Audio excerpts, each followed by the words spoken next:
अरविंद गुलाब चौधरी एक संघर्षमय प्रवास आणि समाजसेवेचं उदाहरण।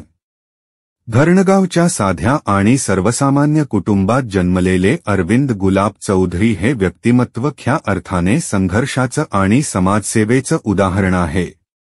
त्यांच्या बालपणातच आईवडिलांचे प्रेमळ छत्र त्यांच्या डोक्यावरून हरवले। या कठीण परिस्थितीत जिथे एका लहान मुलासाठी जगणं आणि शिक्षण घेत राहणंही अवघड असतं, तिथे अरविंद यांनी प्रचंड मेहनतीने स्वतःचं अस्तित्व निर्माण केलं। स्वबळावर पुढे जाताना अनेक अडथळ्यांचा सामना करत त्यांनी स्वतःची ओळख बनवली। प्रामाणिकता, सचोटी आणि जिद्दीच्या जोरावर त्यांनी आयुष्यात पराकाष्ठा केली।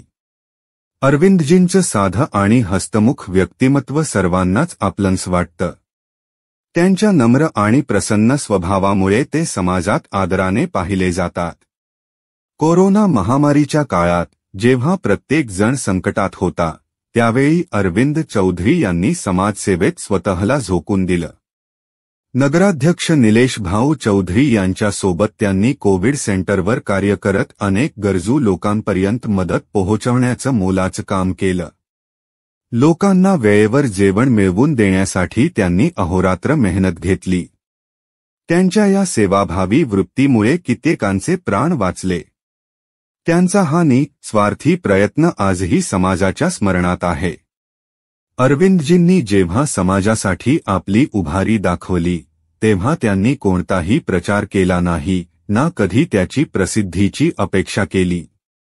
त्यांच्या या निस्वार्थ सेवेला आणि संकटातील धैर्याला खूप मोठा मान आहे। कोरोना काळात ज्या प्रमाणात त्यांनी सेवा दिली, ती खरंच आदर्श घ्यावा अशी आहे। आज अरविंदजी समाजात एक आदर्श व्यक्तिमत्व म्हणून ओळखले जातात, ज्यांनी स्वतःच्या दुःखांवर मात करून इतरांच्या चेहऱ्यावर हसू फुलवण्यासाठी झटले। समाजासाठी दिलेले त्यांचे योगदान नेहमीच प्रेरणादायी राहील। शब्दांकन दीपक पवार, संपादक खानदेश माझा।